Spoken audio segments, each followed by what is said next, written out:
Arana. Patrick Mahomes is basically God playing quarterback. Live! They want it. They wanted it. Yeah, when it's grim, be the Grim Reaper. Go get it. That's a different tier right there, baby. Yeah, we're not having a snowball fight.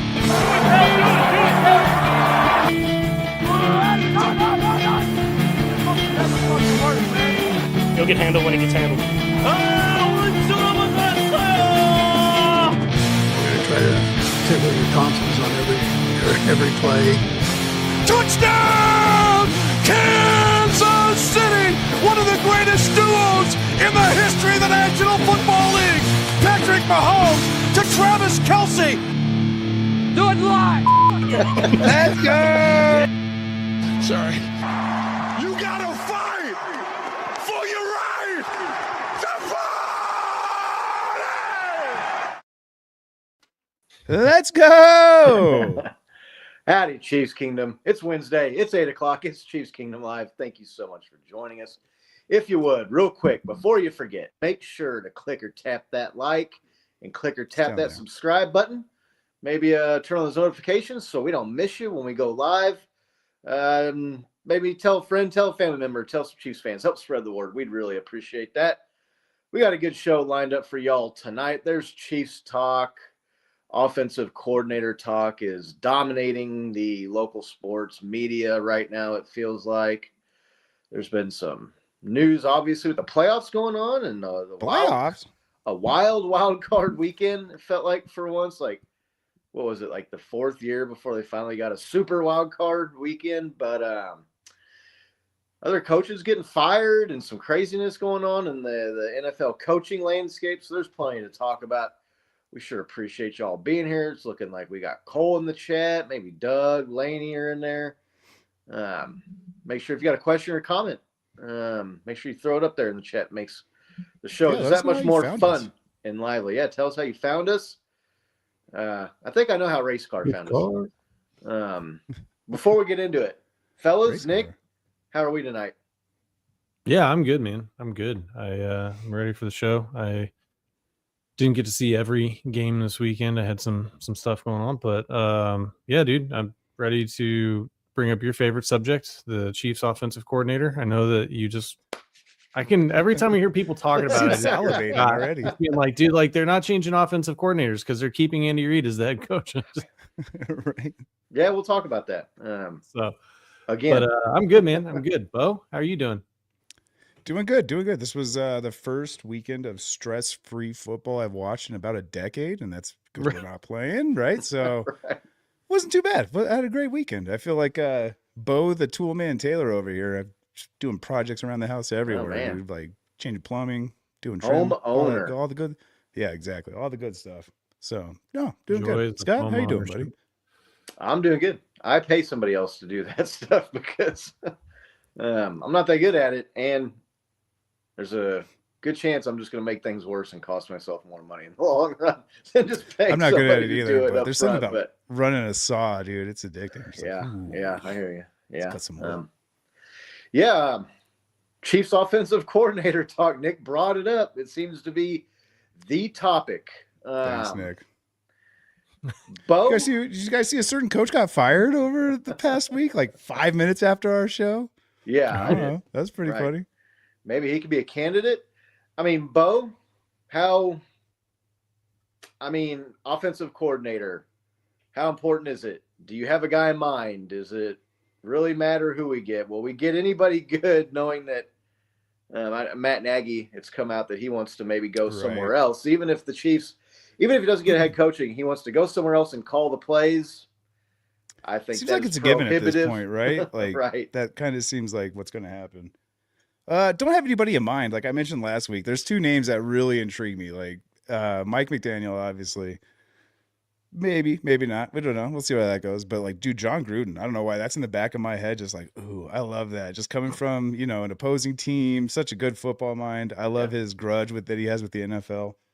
But no, yeah, it does seem like we're getting a new OC. I don't have any preference. I just think we need somebody that's not a yes man to Andy Reid, right? Somebody that's not just gonna be like, yeah, sounds good, because obviously what we've been doing the past 2-3 years, I think the NFL's caught on. I think it's a little outdated. I think we need a little fresh minds in there.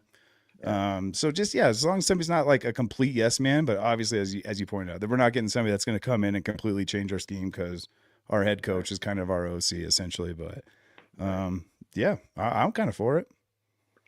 Nick, we've talked about this before. I know you are not a Matt Nagy fan.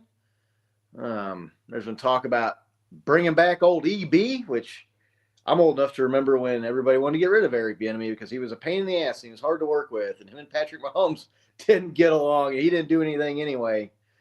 There's the Mike McDaniel talk, although some of these other guys are Cliff Kingsbury, I think, right, too, as people have talked about with the link to Patrick Mahomes. But how excited are you to get a new guy? Is there one of these guys that's kind of going around that you would like more than some of the others? Look, I think that Cliff is creative, right? He runs that air raid system. He did that in college, and he kind of translated that to the NFL with some varied success. I think that under the right mentorship that would work. Mike McDaniel, I think he's a creative offensive mind. Tyreek Hill said that his scheme doesn't fit what Andy does, so resulting in one of the best. I don't know if you saw that, though. I think I sent you guys that. Yeah. So he'd be. I don't know how viable he is, but I mean, look, I think Alex Smith probably nailed it. I don't know if you saw his interview. He's like, Andy's going to bring in somebody that he knows and that he's familiar with, and so he brought up Mike Kafka, right? And to be honest, I think I'd be okay with that, right? I think that there are people that were hoping he'd be ROC before, and so if that were to happen, I think that would be something that I wouldn't say I'd be excited about it because it's kind of more of the same. But look, we're like, I'm okay with whatever as long as it works. Whatever they've been doing on offense seems like it just hasn't worked. So as long as it's not Matt Nagy, right? You're okay with it. I think they need a change. I think they need some kind of change, right? So, yeah. Do you have somebody in mind, Scott? Like, is there somebody that sticks out to you, or do you think? A change is needed. I don't know that change just for change's sake is always a good thing. Look, I don't think the story coming out, or the news, or the tidbit, or whatever you want to call it, that Matt Nagy wants to go somewhere where he can call the plays.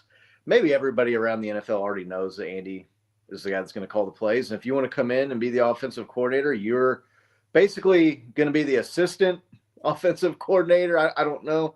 It's a good stepping stool, though. For Nick, you brought Mike Kafka. There was kind of some buzz or going around when he was here originally that I believe he was the quarterback's coach, right, for a little bit, and then that he got along really, really good with Patrick Mahomes. That maybe he was being groomed to take over for Andy Reid one day, and then the Giants gave him promotion ahead of when the Chiefs could, so he kind of left. I would like maybe somebody from the outside. Look, if you're going to bring somebody in, even if they can't call the plays, which I just think that severely limits like how good of an offensive coordinator candidate you're going to get to come in and do that job. We could talk about here whether or not we think maybe Andy would be willing to give that duty up or some of that duty up to get somebody in. To me, I've heard some people talk about a couple of guys, maybe from the Rams, like their quarterbacks or their receivers coach.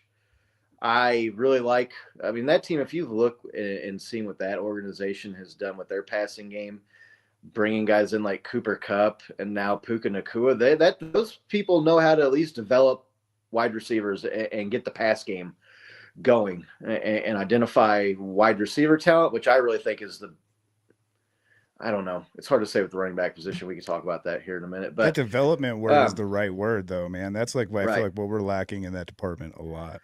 Right. But if you just boot Nagy out and bring in Mike Kafka, I really just don't know how big of a difference that makes. And maybe it makes a little bit of difference. Maybe you don't need to make a big difference. But I'm not really all that excited or think that offensive coordinator has really been the problem with the offense the last few years. I think it's been an issue of wide receivers, and maybe this goes to the coordinator, right? They did get rid of Connor Embry, I believe his name was, the wide receivers coach.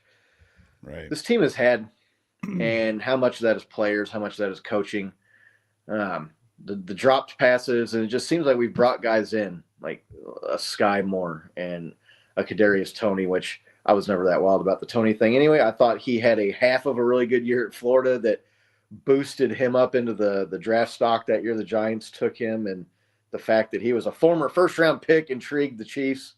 I don't know how much talent was there, but drops. And you've seen guys a little bit with Rashee Rice and Xavier Worthy, kind of like their rookie years, take a little bit of a step.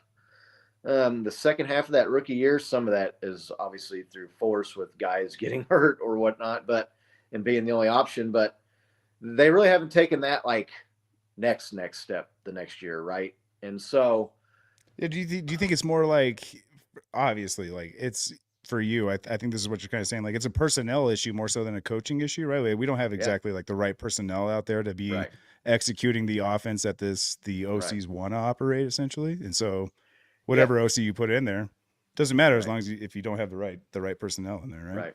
Right. And I think some of it is coaching, the development and the drop thing, at least. I mean, yeah, that's a big one. Look, it's hard now too because there's different rules as back in the day when you could practice as long as you wanted, right? Like there's some talk about whether that's been good or bad for the quality of the product in the NFL. But yeah, I mean, you'd hear stories about guys like they're keeping you after on the jugs machine and catching 100 balls after every practice when you were dropping passes.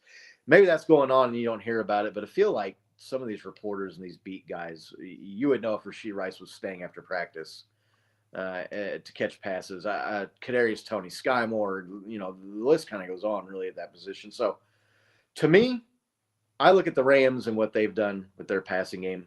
Matthew Stafford is, I think, an underrated quarterback in the NFL, but really, really good. But they've just brought guys in and receivers, and they drafted well too. Right, that's what I'm saying. Really well. So those guys identify. So I think if you're going to pluck somebody from the outside, I would like the Chiefs to go after somebody from the Rams, personally. Sounds like Matt Nagy's going to be gone anyway, so they're going to have to bring somebody in. I mean, Nick, what do you think the odds are of Andy bringing somebody in from the outside and one of these up-and-comers or one of these top candidates? And if they say, look, I need some of the play calling duties, or I need the play calling duties to take this job, do you think Andy is willing to relinquish any of that at this point? I don't think so. Yeah, I mean, I think the chances of that are probably not high, like, sub 20%, right? Yeah. I mean, so I think that's like, in his mind, they're not that far off, right, from winning games, and he's right. There are a lot of one-score games, right? So, I mean, I'm not saying that that's necessarily like. I think that overreaction in the NFL can be like the death of a team, right? Like you see it all the time where, and we'll maybe talk about some of the head coaching vacancies, and it's like, man, I don't know if that's the right call. It just seems too drastic of a move, right? So I mean, I wouldn't give it a high percentage chance. Bo, what do you think? I mean, to bring somebody in from the outside or to get one of these top guys, if Andy's got to give up some of the play calling duties, I mean, do you think he's willing to do that? Do you think he gets any pressure from ownership maybe to say, hey, Andy, maybe you need to look at some of these guys. Maybe we need to look at giving up some more power I don't think personally you're going to get one of these top guys or someone that's really on the rise. That's going to come here if they can't call the plays and be more involved. Yeah, I think he's hearing the noise. I think Andy Reid knows. Something's got to give a little bit because what we did this year obviously didn't work. Whether or not he's going to give away like all the play calling abilities, like I highly doubt that would be the case. But like I said, just somebody that's not going to be a yes man, somebody to challenge him a little bit, be like, hey, have you thought about this, and have him just kind of just look at things a little differently. Like I don't imagine him giving up any kind of authority to like calling the plays by any means, but somebody that can just slightly nudge them in certain directions. Yeah. Where like we just saw some bad stuff this year, like some like bad time management decisions, some bad fourth down decisions, like on our own side of the field, where you're like, hey, this is a pretty close game. I know you want to go for it. I know you want to go for it, but Yeah. let's, you know what I mean? Just somebody like that. Like, I just feel like he's kind of surrounded by too many of his own people. Like what you're saying, he's probably going to bring somebody else that he knows in, but just something, right? And accountability on the wide receiving core especially is huge. And I think that that's a good move, right? Whether it is having somebody stay after a game or practice and just hit that jugs machine, or, you know, like do something. But I just feel like the lack of coaching on some of these guys was very apparent. And like, hey man, like we can't have you be dropping the balls in some of the biggest plays. And you know, like it's a thing in the NFL to drop balls. We saw that all this past weekend, but there it was an issue for certain players and not other players, right? And so I think that does come down to coaching more so than anything else. So we'll see. I think I'd love to get somebody awesome in there, right? Like I mentioned those two names, but we'll see if we can get somebody like that. But I'm with you, somebody that can just, as you pointed out, really develop that core group, right? Development, because we have a lot of talent there, but man, they're just missing that missing element, I think. It's funny because it's not even really technically open. There's just so much talk about it, right? Yeah. Right. I mean, I think if it's somebody that's already out, right, of the playoffs, but you know, you want to get from the Rams, or if you want to get from the Seahawks, there's another team that's developed wide receivers. I mean, DK Metcalf was an athletic like anomaly, right? I mean, it's the size and the speed of that guy, but you know, looking what they've seen with JSN and Tyler Lockett, and that's an organization that's been able to develop and bring in good wide receivers. So, but they're obviously still playing. So, Eric Bieniemy, a lot of talk about him coming back.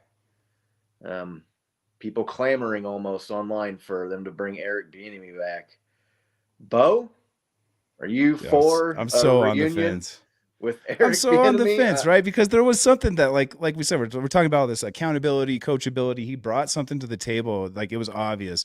And when he left, there was that, like, I mean, there was also a huge personnel change, like obviously when Tyreek left, right? And like also we lost like D-Rob and a bunch of people, but there was a noticeable difference in just like the attitude of the offense as a whole when he left. But I don't know that you're gonna get that spark if you just bring him back. It's automatically going to be fixed. Like a whole different group of guys and everything. So that's a wild one for me. I love the accountability he held to people. Like you would hear in the news all the time. Like he would get on players' asses if they mess up in a game, right? And you don't really hear that too much out of Nagy and his crew. So I'm really on the fence. I don't think it's a fix, but man, like it would be a good spark, I think. Right. Nick, Eric Bieniemy, are you in favor of bringing back EB? Yeah, look, we had a lot of success with him as in the offense really performed well. So I mean, I'd have to go back and watch our shows and see where I was at. I don't remember if I was pro him leaving or not. I mean, I think that like it's I remember it being like a deficiency, even like us calling him out ever. Yeah, it almost seemed like people were saying it's almost like they're shopping him around as a head coaching candidate because the Chiefs wanted him out. And so maybe if there's some bad blood or inner turmoil there, maybe it's not a good idea. But I mean, I think that, you know, like you just need someone needs to be the disciplinarian, you know what I mean? Like, and hold people accountable, because once things start to go wrong, like if you don't have somebody there, then it gets worse and worse and worse. Right. And so, and I think that's kind of where the offense got to, where it's just like nobody was being held accountable. And maybe they were, maybe they just couldn't do it. So, but from the outside perspective, when you see the same mental mistakes happening over and over again, false starts and not lining up and, dropping the ball. And, it seems like there are a lot of times where Patrick's expecting the guys to do one thing and they're doing another thing. It just seemed like sloppy play, and without getting someone's, getting in there and kicking someone's ass. And maybe it's time for, I don't, you would see Tom Brady and Peyton Manning being those guys that would be getting on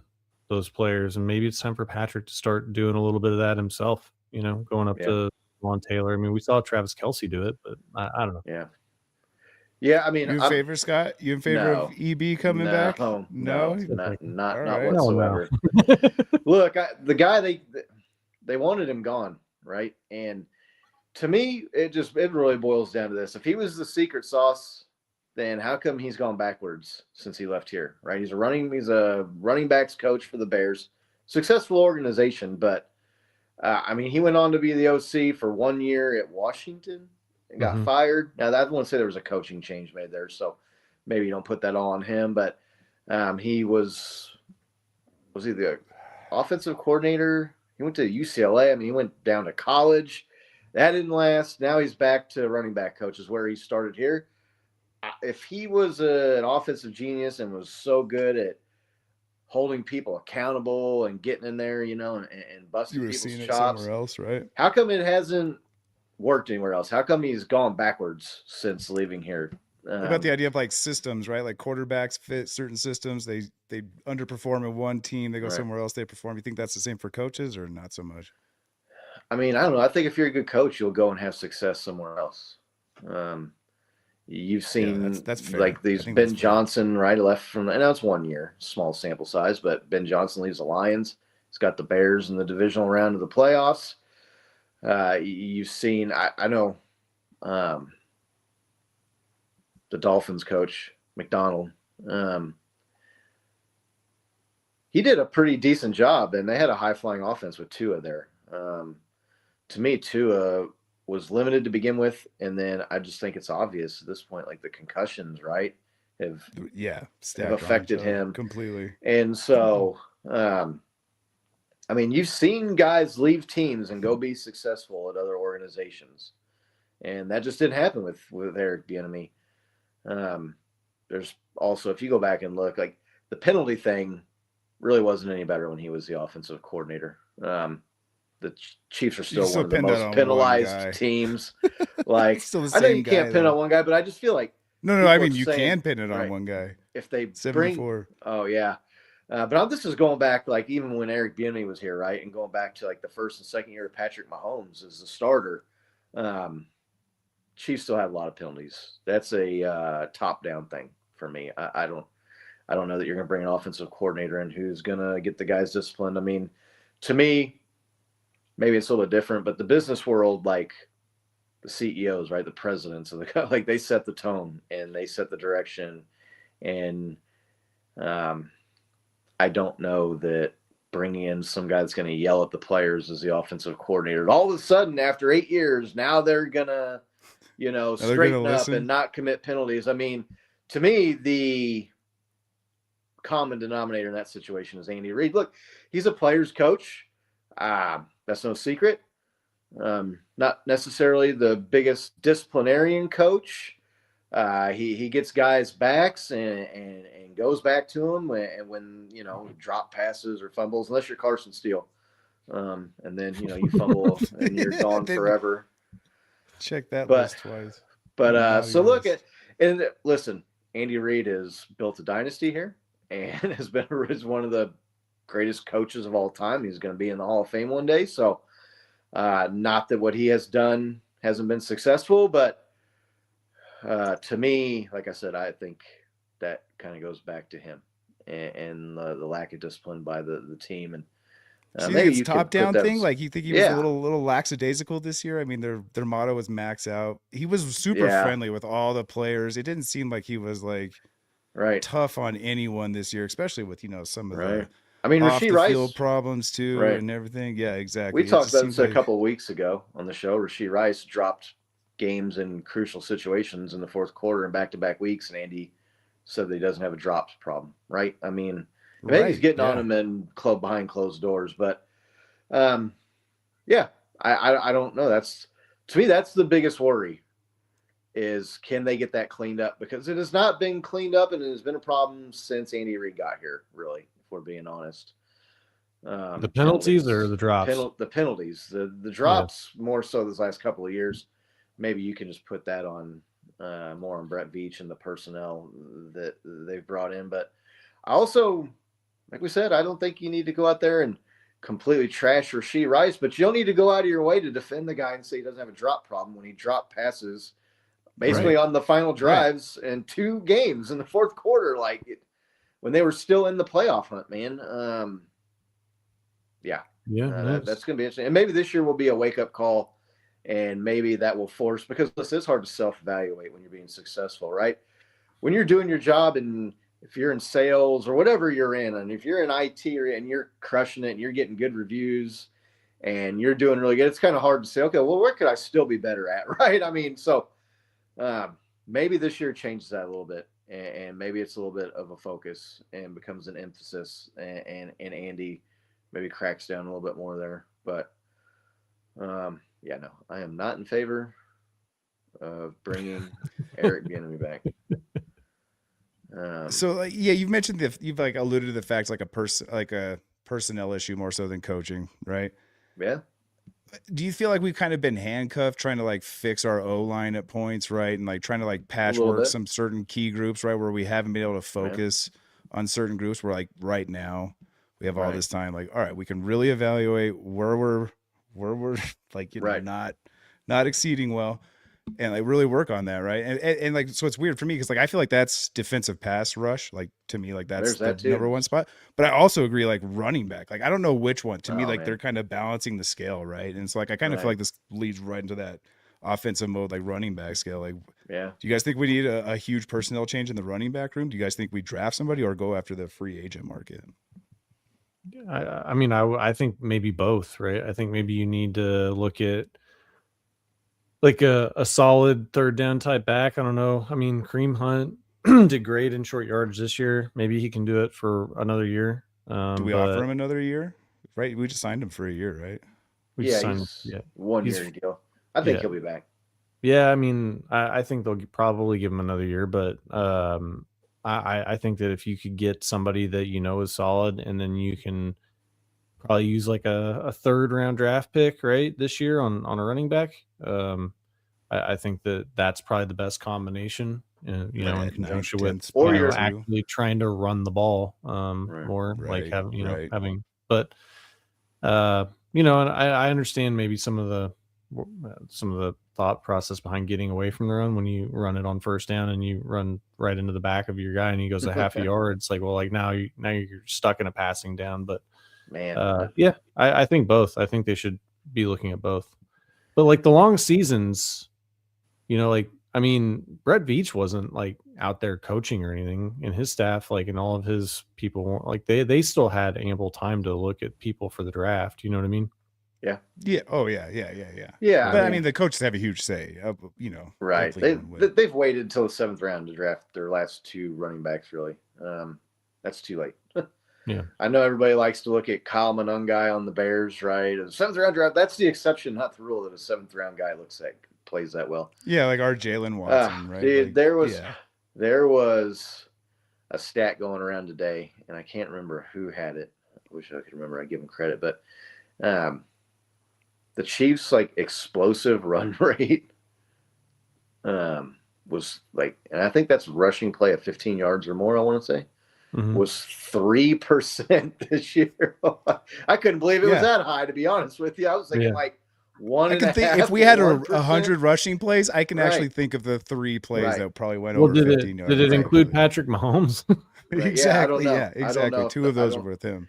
That might have counted him in there. Yeah, I don't know. But look, here's the deal, too. I mean, they let Matt Nagy go. They bring in Kafka or EB or somebody else, and they draft a top-notch wide receiver at 9, and then they get, let's say, the running back from Notre Dame, or another one of these top-tier first-round grade, whatever you want to say, running backs falls to them early in the 2nd round, and they take that. And then all of a sudden, the offense looks better next year. I mean, is that really because Matt Nagy left, or because you got better players? That's going to be interesting. Right. That's going to be a interesting thing to look at and see what the Chiefs do in the draft. But they got to get better at running back. I still would not draft a running back at number 9 overall. Give me a wide receiver or a defensive lineman, like you said, to get with the pass rush. you have a much better chance of finding a really good running back in the middle rounds as opposed to a defensive lineman or a wide receiver. So, and look, I could be wrong about Matt Nagy, right? Like he's getting a lot of head coaching I could be wrong too. opportunities, A so lot, right. yeah. or interviews. I mean, not opportunities, but he's getting a lot of interviews. So I mean, obviously the EB did too, to be fair though. He was a good. I he didn't mean, get any of them. he got interviews. I That's don't true. think he ever got hired. I wonder. Matt if- Nagy. yeah, Matt he had Nagy some was the personal offensive. stuff that had happened, right? That like Yeah, there's that too. Matt Nagy was the coordinator, I want to say, when we had Alex Smith for a couple of those years. They had a really good offense. That was back. Obviously, we had Prime Travis, Tyreek Hill, Jamal Charles to kind of lean on there. Yeah, I don't know if he was here. I don't know if he was here or not, but he's definitely here the first year of Kareem Hunt. So we'll see, man. I'm not saying Matt Nagy's the bee's knees. Right? Obviously, what's Doug Peterson doing these days? Yeah, It is hard to say. Like, is he the problem, or like you brought it up last week? Is he just the scapegoat? For this, it's hard. It feels like it's a scapegoat, or maybe he's tired of it. Maybe he's like, man, I'm taking all the arrows here, and people are bitching about me, and I can't even call the damn plays. I think he's going to get a head coaching. I think he's going to get a head coaching chance. And listen, he did not do a terrible job with the Bears. I want to say he had Coach of the Year. I think he might have won Coach of the Year twice when he was with the Bears. Definitely won it that one year. I mean, he had Mitchell Trubisky. Mitch Trubisky. Yeah, and he was a double doink away from playing in the NFC Championship game. They lost to the Eagles, who won the Super Bowl that year. I know he took them. I know he.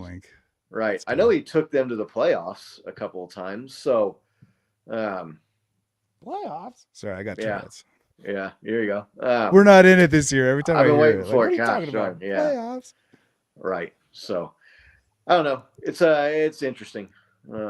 Interesting conversation, debate to have, and I don't think we're going to find out really, because I think they're going to get some better offensive players, and the offense is going to look better next year. And whether that's players, whether that's coach, whether that's a mixture, whether that's coordinator. Would you be disappointed if we didn't make any changes? If Nagy was the OC next year too? And no, I don't have a problem with that. Nagy. Nick, would you have a problem with that? If we still suck, would it feel like that? Like the move, like where like everybody was kind of begging for a running back this year? Like, oh, we didn't make any trades. Like, all right, would it kind of feel like that? Like, we have a decent team, we can go for it, but like, man, we could have gotten something better. I'm glad they didn't make any trades. Listen, you think this team was a mediocre running back away? I mean, listen, I want to find the first person who put out the Breece Hall could be a trade candidate for the Chiefs at the trade deadline. I want to find the first person that put that out into that caught fire. Everybody loved that idea. Dude, that guy's okay, man. Like I don't think he would have brought anything to the table that Pacheco didn't. I mean, it's not like we didn't make the playoffs because they didn't trade for Breece Hall. Right. Okay. I mean, that didn't keep the Chiefs out of the playoffs. And again, when you look at his career numbers, now he's on the Jets, so I get that. But when you look at his career numbers compared to Pacheco, he's on the Jets. They're better, but they're not that much better. So, yeah, I don't know. Get you another really good wide receiver and a running back, and I think the offense will look better regardless of who the offensive coordinator is. You think the Chiefs watched that Eagles game and they're like, man, we need to trade for A.J. Brown? Oh, I hope not. Man, that guy is such a pain in the ass. I'm just saying because, drop passes. The Chiefs right. Like, ooh, he fit right in. Look at him. That would go right with our offensive scheme. Right. If you're not I would following love us, that, by the way. I would love it. If you're not following us on X or on the social medias, go check us out there at Chiefs Kingdom Live. We put out a post on X at the end of that Carolina game when that is it Jimmy Horn Jr., the wide receiver for the Panthers, that dropped that pass that basically ended the game. Yeah, I think you're we right. We put a post out. We put a post out that like immediately when that happened, it was like Brett Veach is on the phone with that guy's agent right now. Trade, or if he's a free, and I think he was a rookie this year actually, so he wouldn't be a free agent. I couldn't sign him here, but there's the obvious jokes going around with the Chiefs being interested in anybody who drops passes. And AJ Brown, after all all that talk all year about not getting the ball enough, and then you fucking drop it twice in the playoffs, man. I'm not going to say he cost his team the game, but certainly didn't help their chances of winning that game. Did not look good for his cause at all. What's funny is, I mean, he really hurt his team there, and then like everybody's just like shitting on Jalen Hurts. Right. I mean, Jalen Hurts ain't great. Or Sirianni too. No, I mean, I get it. I understand that I'm not gonna say he's terrible. He's just a limited guy, right? Like, he didn't get enough reps during the regular season. Of course, he's gonna drop those passes. Should have fed him the ball more during the regular season. He didn't complete passes over 15 yards. It's like, well, I mean, like, they hit the guys in the hands. 3 that dropped. Devontae Smith had a drop in that game too. Yeah. Yeah, I mean, what a shame that was to see the Eagles lose. It's terrible. It's terrible. The dynasty that never was. Was it? It was terrible. I liked it a lot. Yeah, Eagles fans talking dynasty after last year. We also on X that's watching right now. What do you guys think? Yeah. Let us know in the comments right now. Like, there's a bunch of you guys. Let us know. Go on. Chime in. Yeah, so we'll see what ends up happening at offensive coordinator. I don't think it's Matt Nagy. And if I had to bet money on it, I would probably say that Mike Kafka returns if they can get him to come back. Because, again, I think there was an idea or thought that maybe he would be the heir apparent anyway at some point. So Patrick Mahomes got along with him really good. And look, I could have been quarterback coach and looked good. Patrick Mahomes is quarterback, right? But there's Big Doug jumping in. There he is. Hey, a little late. You're not on X. There's other people on X too. But hey, thanks for chiming in. Right. Seriously though, guys, John Gruden doesn't like pique your guys' interest. I say you guys kind of laugh a little bit. Yeah, how cool would that be? I know he hasn't coached in a while. He's been away from the game for a little bit. But man, that guy has such a great football mind. He started off as a defensive coordinator, though, didn't he? Right? Like, he's a defensive guy? I think so. Am I getting that wrong? But I don't know. I've heard in the coaching tree, you start on the opposite side of the ball to like really to like really understand an offense, right? Yeah, well, to become a head coach, you definitely, I think that is the right. Case, but, correct. Yes. Yeah, I don't know. I mean, I don't really, like I said, I don't know enough about him, but I mean, to bring in a guy that was kind of more defensive-minded guys in his career to run the offense. Hey, man, maybe you're zigging when everybody else is zagging. I mean, there's some wisdom there. I don't know. Am I misremembering? Did we not bring him in for like a training camp session or two, like a year or two ago? Yeah, they brought Cliff Kingsbury in to do a training camp. Yeah, that's true. After he was the Raiders coach, after he was let go by the Cardinals, I want to say. So yeah, and the Raiders coach came in too. So. Yeah, if they were going to hire Gruden, I think I'd remember when we had Brad Childress, he was kind of like a consultant. Yeah, and he was like kind of scouting teams 3, 4 weeks out that we were going to play. Like, I think there'd be a lot of value maybe having somebody like that on the staff. If they wanted to bring Gruden in, but the Raiders were a broadcaster, man. All that good with him. Yeah. Well, dude, he was with the Raiders. Like, come on. Right. Name me a coach that's been good with the Raiders in the past decade. Yeah. But he has that broadcasting experience, right? That's a little insider knowledge. Like how teams want to approach stuff. Like there's a whole shroud of conflict with Tom Brady and his broadcasters being an owner of an NFL team, right? So did the Raiders a lot of good this year. Interesting move. That didn't really help the Raiders. Again, it's the Raiders, so it is what it is there. Right. Yeah, no, that's funny. I don't know. Wild card weekend. I mean, you just brought up the Eagles, man. I mean, it was a pretty good weekend set of games. The Sunday night and the Monday night games were kind of duds, but Bo, how much of a wild card weekend did you watch, man? I watched that Packers Bears game. That was an awesome game. It was really boring until it wasn't. Then it turned into a heater. And shout out to the Bears, man. That was a hell of a comeback. The AFC was, I don't know. It's just so hard to watch. Just like I just don't care. And now I'm pitted with having to root for either the Patriots or the Texans, because I can't find myself in my heart of hearts rooting for the Bills or the Broncos, right? So I'm Yeah. just like, oh, I don't know. No, great weekend of football. The Monday night game kind of confused me, right? Because like I thought the idea of having like the bigger playoff schedule was to get rid of like unfairness in schedule, and then having the Monday night game kind of creates a short week for some teams. So like Right. that kind of threw me off. But Right. shout out to the Texans, they dominated on that game. Yeah. CJ Stroud had 5 fumbles or something, 4 fumbles in that game. That was an ugly game. The Chargers Patriots game was ugly as hell. Yeah, that give a shout out to Coach Ron. He's got to be pumped about his Bears. I was out watching the Packers Bears game at this bar I was out with my uncle and some people, and there's a bunch of Packers fans in there, obviously, right?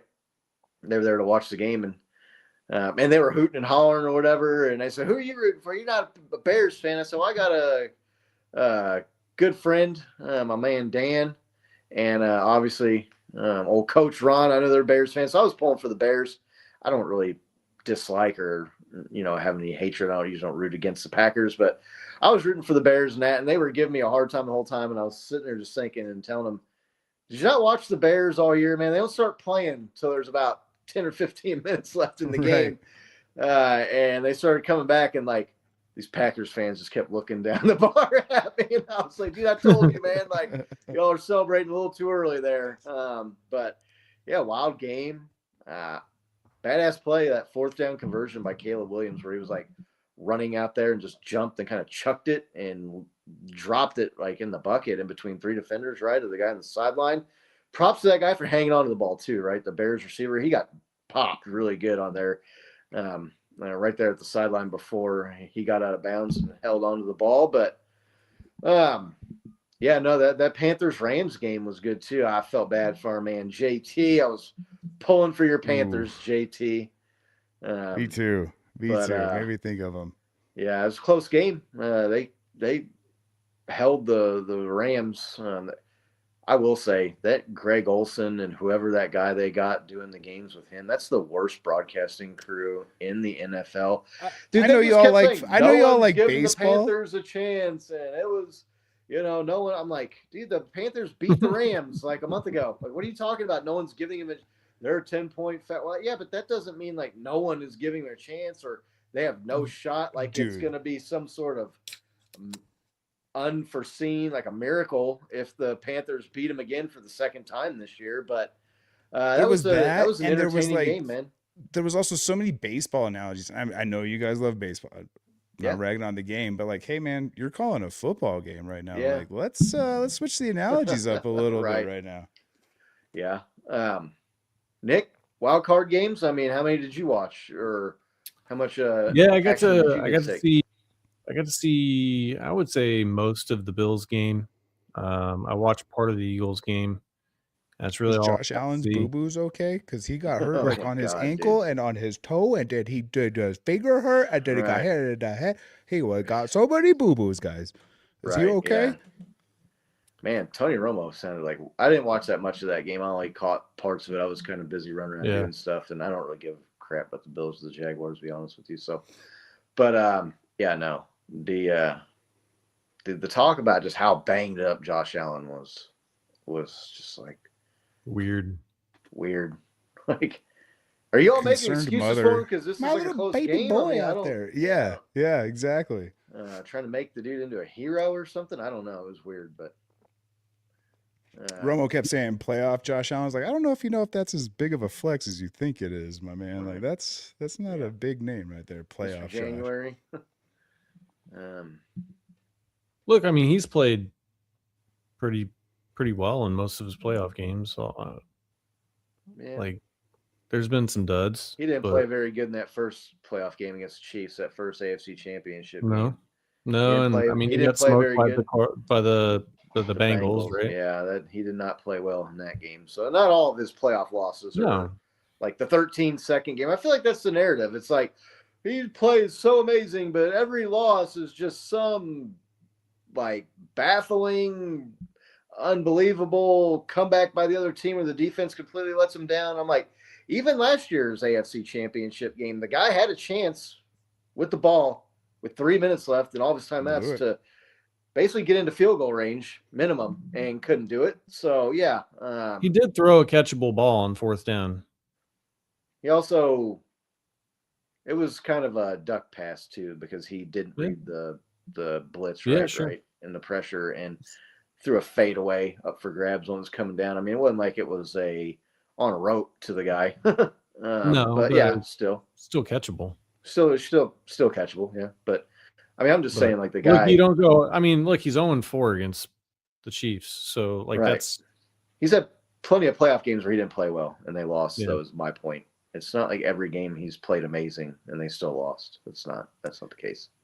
Is this his year though? Is he going to do it? Is he going to beat the Broncos and then Patriots?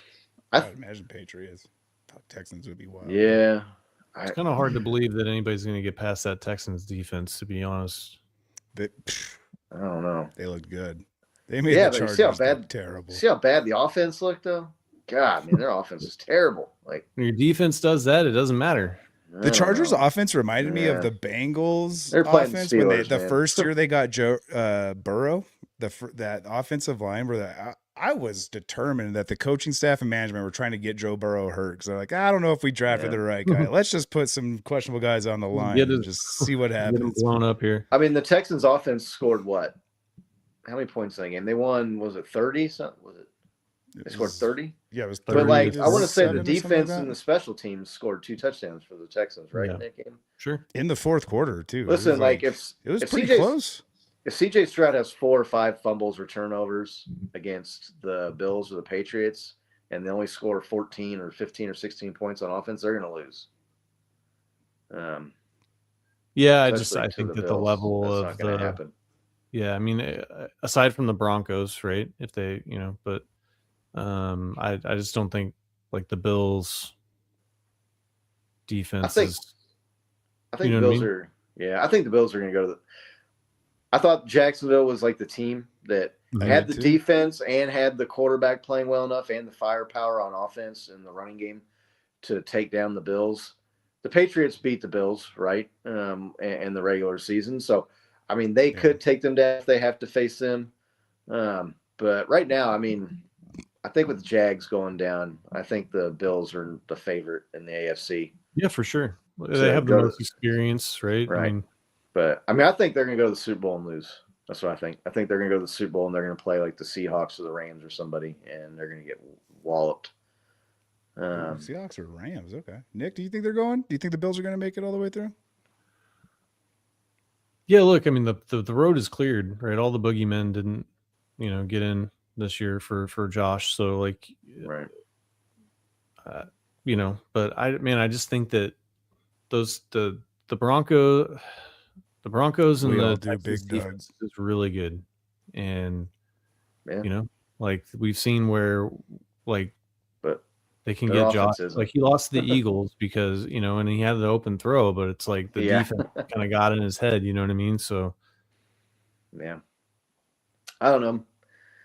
If he doesn't make it, it'll be because of the injuries, though, right? And it'll be, it was amazing what he was able to do, even though he had the NFL's leading rusher on his team this year. All the adversity and the injuries he was able to overcome and make it as far as they did and blah, blah, blah. He had so many boo-boos. That'll be the thing. Yeah. Yeah, Big Doug. I mean, the Broncos remind me of the 90s Chiefs teams, right? Where it's like they have a good defense, but they just don't have like, I mean, Bo Nix like ain't. I don't think he's it. You know what I mean? No. So. No. I mean, the Bills whipped the shit out of the Broncos in the playoffs last year, right? Yeah. Dude, although I will say, I guess it, and I don't know how it would have worked out if the Jags would have won. I don't think they would have gone to the Broncos, right? Because they would have been like, they were the 3 seeds, so they would have been too high to go play the 1. But, the Broncos being the 1 seed with the bye and then get Josh Allen and the Bills the first game. Their first game out of the chute there for the playoffs. That's not an advantageous draw if you're the 1 seed in the divisional round. But I mean, they'll be playing at home, and the defense might be able to keep them in it enough to make a play or two at the end. I mean, Josh Allen's been back to the turnovers this year. So, I mean, He it's can possible. get flustered. I've seen it. Yeah. We've seen it. Scott, Right. you said they were going to go through. Nick, you think they're going to beat the Broncos? You think that's? I know. I think so. Kind of repeating my question. You got to pick the team with the better quarterback for the most part, right? Like, and so okay, so like the mystique around the Broncos this year, right? Correct me if I'm wrong, Scott or Nick. It's their defense, right? They just have an unstoppable defense, and then their offense hangs around, and then fourth quarter comeback, right? Right. Yeah, their defense did not look as good the last part of the season there as it did earlier on in the year. I mean, the Jaguars put up 35 points on them in the third to last game of the year. I want to say the Texans scored, which Texans got a shitty offense. They beat them this year, right? Yeah, look, I think the '90s Chiefs is a good comparison. I think that's a good analogy. Yeah, I think Broncos go one and done. I do too. I'm with Big Doug. Paper Tiger all the way. We've said it all year. I've said fool's gold. I feel like that's really appropriate. Right. Justin Herbert. Fell flat again. They didn't have any interceptions this time, but they scored 3 points. Does he go somewhere else next year? No, he's under contract. They're not going to get rid of him, but for another year, right? One more year? I kept hearing the Justin Herbert stuff was like, oh, well, it took Peyton Manning his first 5 or 6 years before he won a playoff game too, and blah, blah, blah. Like, the guy just, man, now I will say his line was really, really, really decimated this year, and he got the shit beat out of him in that Patriots game. But I don't know. I've seen Patrick Mahomes beat good teams with bad offensive line, right? I know they got destroyed by the Buccaneers in that Super Bowl, but they got to that Super Bowl with a bad line.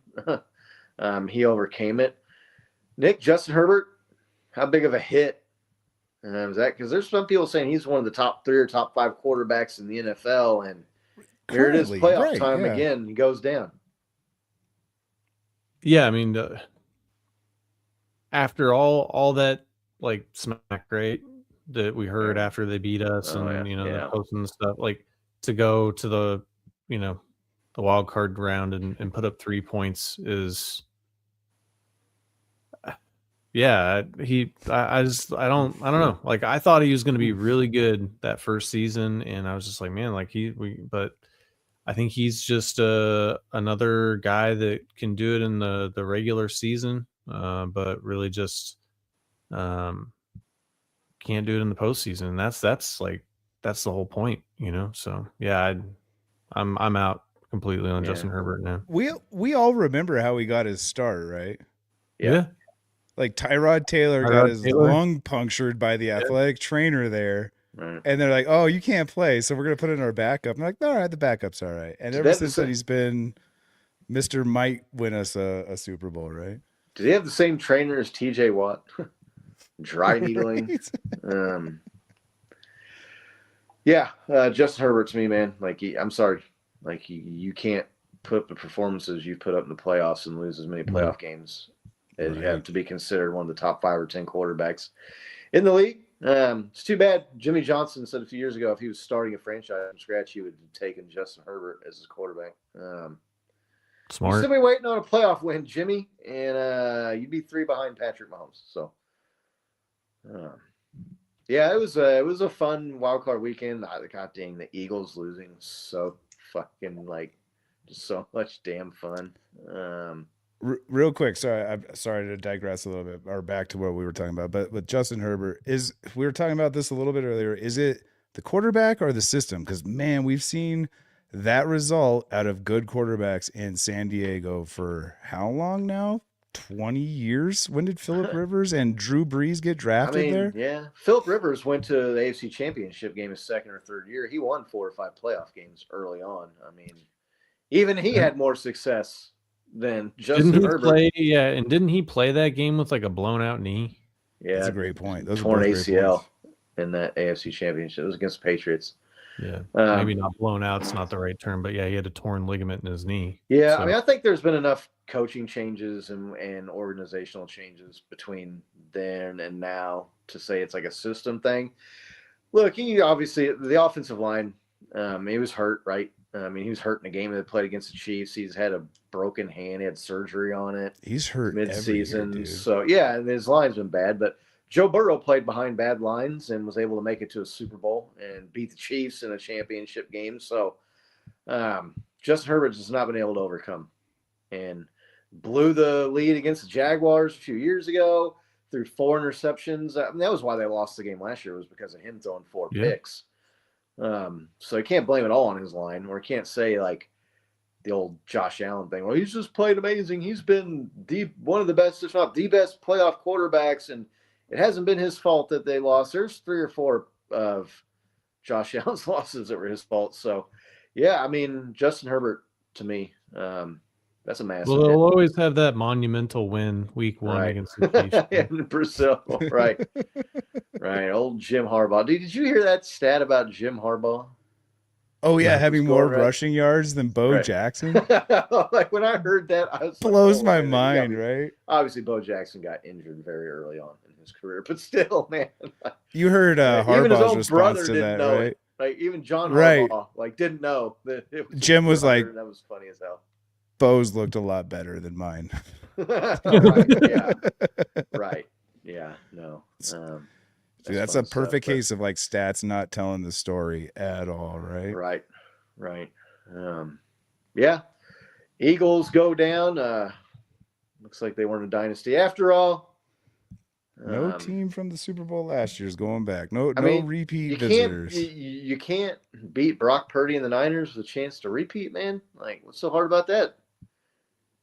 Patrick Mahomes and the Chiefs didn't have no problem with it. Couldn't Niners relate. look pretty good though. Yeah. The Eagles, they just go dormant on offense way too much. And I think a big part of that, obviously, drop passes don't help. But dude, there's we plenty of suffered games that this too. year where they like, did. Yeah, there's like 2 games this year where Jalen Hurts didn't complete a pass in the second half or something like that. Right. I felt like we fell victim to that too. Like where we would have this high flying offense at will. He scored like, yeah, we're going to be unstoppable, and then all of a sudden it's just dud. Can't do anything. 3rd and long. Yeah. And we're up. Right. I mean, it just shows you how amazing what the Chiefs did was, right?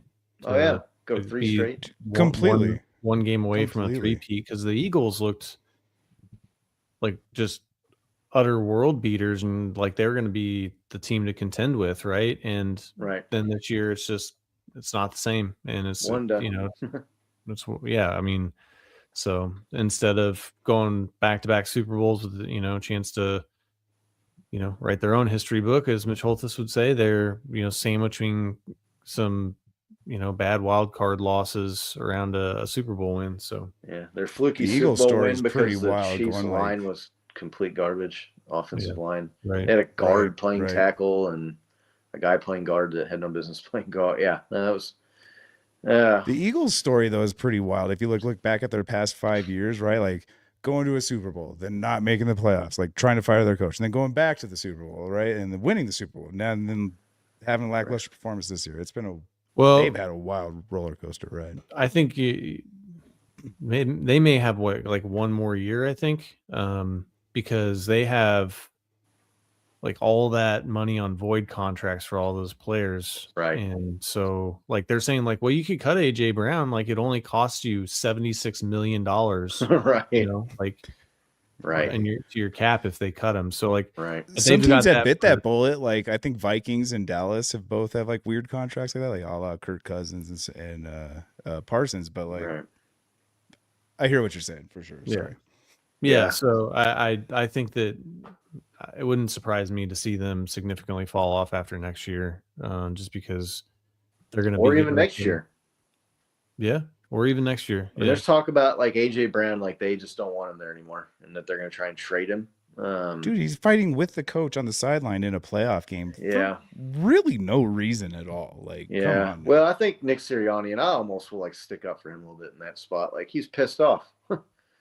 Pissed off. AJ Brown's been yapping and been fucking embarrassing the team and being a problem in the locker room because he's not getting the ball enough. And then you throw the ball to him and he fucking drops it in the playoff game. Like, and then he's like, what the taking fuck, bro? his sweet ass time. What the fuck? He was taking his sweet time getting off the field, and like the other team was rushing out there, and so he was trying to get him off the field so they could avoid a penalty, I think is really why he was running down there. But yeah, no, Nick Sirianni was pissed. I'm not going to necessarily fault Sirianni for jumping the guy's ass. But really, bro? I don't disagree all the with you. talking you did this year, and now you're going to do that to us and drop the ball in that spot? Like, you got to be fucking kidding me, man.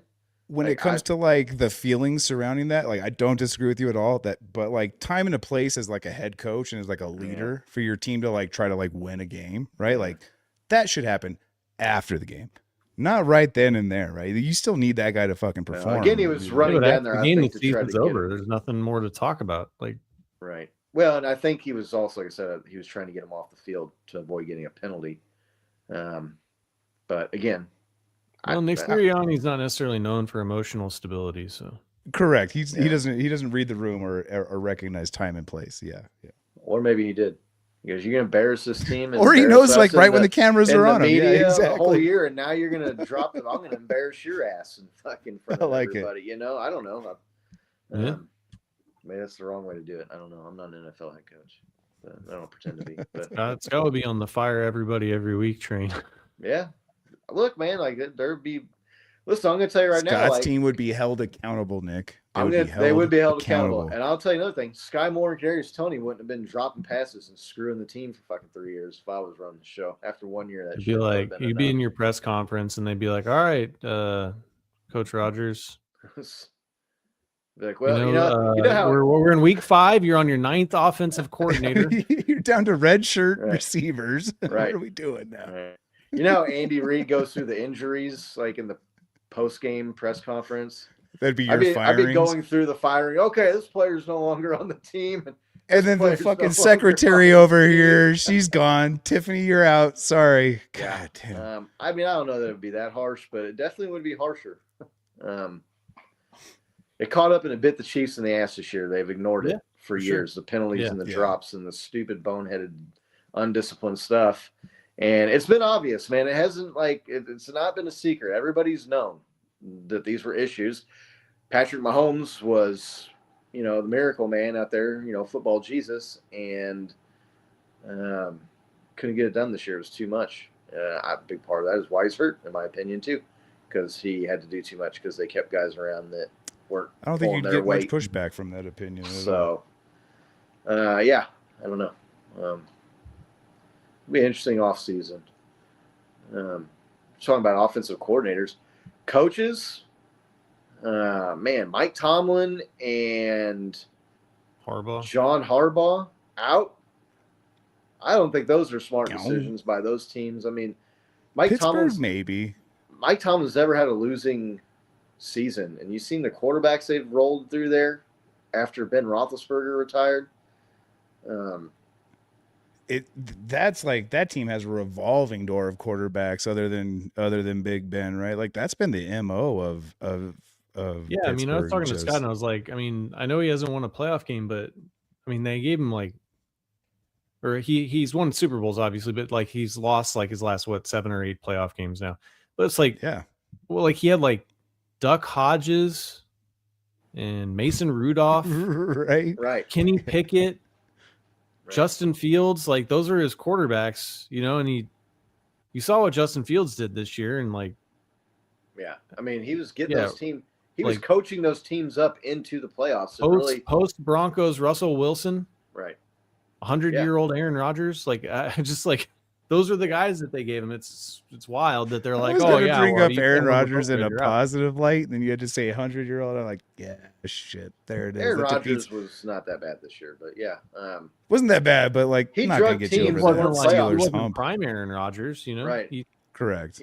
I mean, he was coaching and dragging up teams that weren't playoff teams into the playoffs almost every year. It's a big part of that. And then the Ravens. I'm sorry, did you not see Lamar Jackson this year? Even when he was playing and was supposedly healthy, he still did not look near the same or as good this year.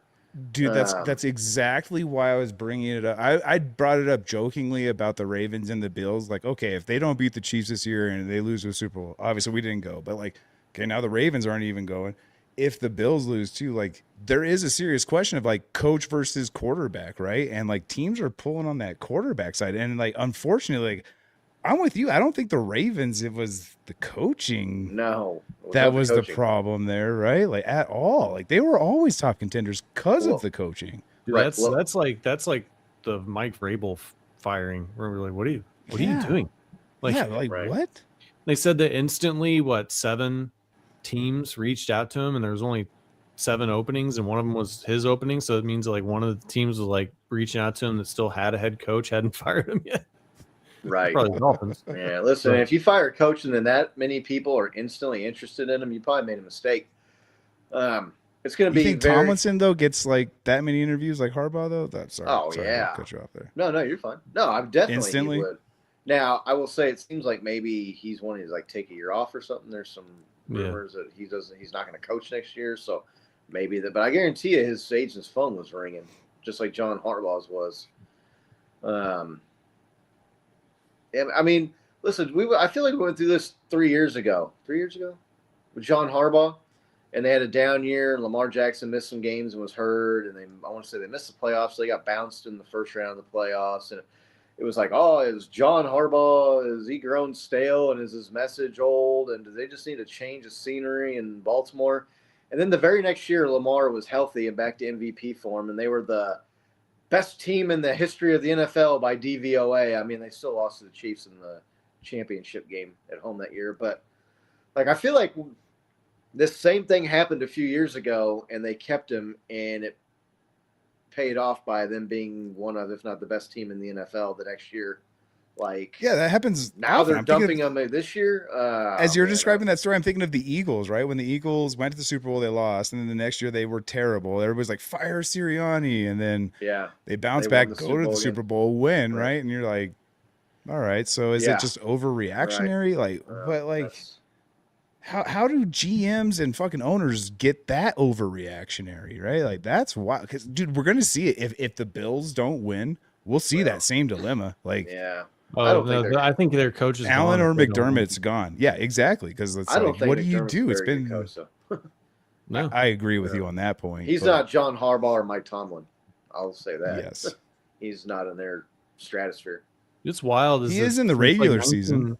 1970, he's- the Steelers have only had 3 head coaches. Right. But he's never done it like That's wild. But I mean, John Harbaugh and Mike Tomlin have had winning teams and gone to the playoffs and had success without a really, really good quarterback. They Sean both won Super McDermott. Bowls. Sean McDermott has not done anything without Josh Allen.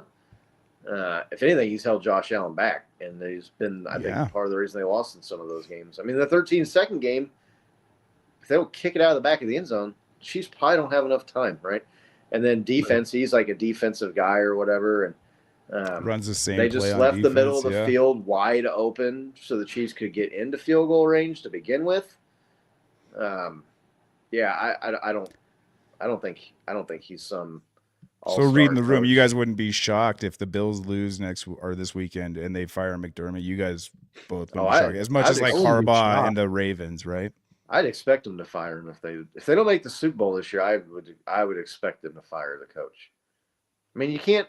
How many of these like stats of you guys records have you seen? Like, no team's ever won their division 5 years in a row without going to a Super Bowl or winning a Super Bowl. And no team's won as many games in the regular season in a 5-year stretch as the Bills have and not gone to a Super Bowl. And no team's done this thing that the Bills have done and not gone to a Super Bowl. Like, if it don't happen And the this common year, qualifier is in the Patrick Mahomes era, right? yeah, that's true. That's a big Yeah. part of it. But I mean, this year you don't even have that qualifier, and you still don't make it. Exactly. He's Yeah, gone, exactly. He would be A lot gone of if I owned the breaking team. instead of bending this year because of that. Right.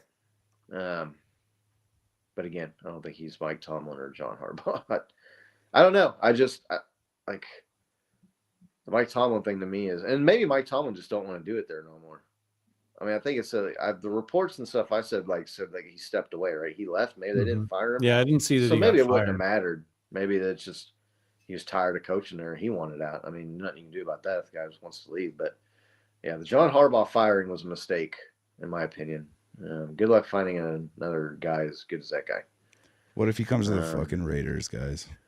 I don't think he's gonna go to the Raiders. He can do better, right? You can't do better. God damn it! Like Tell me he's not licking his chops to come in here and trying to like I think dethrone the I don't AFC think so. West right now. All the buzz and like all the smoke for him is coming out of New York with the Giants. Interesting. They've got that Jackson Dart first round quarterback. They got some young players. Got a little bit In of your talent guys' on the opinion, Giants. you guys think really coaches good. look at teams and go like Oh yeah, like the Jets and the Giants, just like Yeah. nah, Raiders. They know Listen, the if- organization. No, what else If is you're- out there? yeah. If you're the Raiders or the Jets, you're hiring a first-time head coach or a retread, hoping to like get the next guy or a just running get back someone coach like from or college. just or you get somebody in like a Pete Carroll or one of these guys, or Mike McCarthy, to try to get some stability, right, to bridge to the next guy. Like John a Matt Harbaugh Nagy. or yeah, maybe like Matt Nagy. John Harbaugh is not going to go to the Raiders. All right, all right. You just fucking jinxed us, man. That was a very except definite like we statement. beat his teams every time anyway. Well, there's that too. Maybe with the Raiders having the first overall pick, you could pick any quarterback you wanted in the draft. But I don't know. That Mendoza guy looks good in Indiana, but I mean, Right. kind of came out of nowhere this last year or two. You already kind of know what you got with Jackson Dart, right? Right. But the Giants pick early in the draft, so they could get another quarterback still this year. I mean, they're not going to probably get the top guy, but they could get a really good guy. They've got some I think they're talent. going on the with Giants, Dart. dude. I don't think they would go with anybody but They're an Dart. organization that's shown that they've had ups and downs, but they've shown that they Right. like can put together like championship caliber teams. So Look, I mean, I'm just going to do a dating relationship analogy. I mean, John Harbaugh is like a 10 or a 9. He ain't just going to like start dating some 1 or a 2 like the Raiders. You know what I mean? You never know, man. That Like, 2 has a he's startup with a way lot of out- potential, he's man. Way out of their league, man. Like, he's way out of the Raiders league. But like the Giants, I see what you're saying. They have Dart and they get Scatabo back. Like that was a huge Malik Neighbors, hole in the badass right. wide receiver, dude. That would be a decent fit for a really good coach. Right. Jackson Darts looked good. It's just his problem is they got to like rein him in. They got to say, listen, man, like you can't be running and taking these, like you're not going to make it, bro. That's like, an hours earned thing. I think Right. he knows that, you know, like So, you only play 17 games in one season. That's not Yeah. like the most experience you get, but I think he knows that now. We'll see. I don't know. He didn't sound like it when they were talking to him about it this season. He goes, listen, I've always played football that way, and that's why I'm always like, it's just the way I am. That's how I play. It's like, well, you ain't played in the NFL your whole life, son. Like you're Right, gonna you're get playing against fucking grown shit- ass men now. You're gonna get yeah. the shit beat out of you, and you're gonna get hurt a lot. Dude, but they're looking at people like Josh Allen and Lamar who just run and try to truck people, and like they're having some success. But dude, I think all three of us are like experienced enough fans. Like you're like, we've seen this before. Not a good long term plan for your QB at all. Right. Yeah. I don't know. It's interesting, but we got divisional round playoffs coming up this weekend. How many of those do you guys plan on watching? Much of that, Bo? You gonna be watching much NFL divisional round this weekend? I might glance at it once or twice. You know, I don't know. I probably Let's hate see. watch the Broncos game. Yeah, exactly. Hate watch is the perfect term. Outside of that, I don't know. I might watch that Niners Seahawks game. I understand how the rest of the league looks at the Chiefs, right? Because like, man, I don't want the Bills to win it all, so I'm kind of rooting against them. So it's weird to root for the Broncos, but not necessarily rooting for the winner of that game. I'm rooting for whoever wins the other AFC game to beat whoever. I'd be more okay with the Bills winning that game than the Broncos. Oh yeah, for sure. Yeah. Listen, I mean, I understand like the Bills have become the Chiefs' new rival or whatever, but I mean, we've beat them in every important game. Even if they go on and win the Super Bowl, it's not like they've got 3 now. They still be they have not caught the Chiefs at any point, but I think it'd be glorious for the Bills to go to the Super Bowl and lose another. They'd be like 0-5 in the Super Bowl. Fucking awesome. Like that would set a new record, I'm pretty sure. Right. If you really hate them that much, you want them to go to the Super Bowl and lose. I mean, No, honestly. the Broncos have lost 5 Super Bowls. The Broncos have lost 5 Super Bowls, and have 3 of the 4 biggest beatdowns in the Super Bowl ever. I want to say, including the Oh, yeah, biggest beatdown ever. That Seattle one. Yeah, that was a good one. The 49ers. Yeah, that 49ers. What was it? Oh, yeah. That's how many epic beatdowns the Broncos have had in the Super Bowl. Like, oh, wait a minute. There was one worse than that Seahawks ass whipping. Dude, I'm going to tell you right now, nothing compares to the Chiefs winning the Super Bowl. But, dude, that Broncos-Seahawks Super Bowl was so much fun to watch. From the get-go, when it started with a hike out of the end zone for a safety, just like, yes. That was it. I was like one of the best Super Bowl parties like I've ever been to. And it was like a shitload of fun. It was just a bunch of Chiefs fans rooting against the Broncos. And like they were doing the squares thing and there was a bunch of gambling things going on. And I won like $200 or something on these squares things and shit. Dude. Like, God, it was one of the best Super Bowls ever. There's a local bar here in Southern Colorado that's doing squares and the payout's like $5,000 right now. It's wild. God damn, how much is a square? Fuck, $100, $200? $10. Oh, just because there's that many people. Yeah. Well, but you can only do 10 squares per board, right? 100 squares per board? Yeah.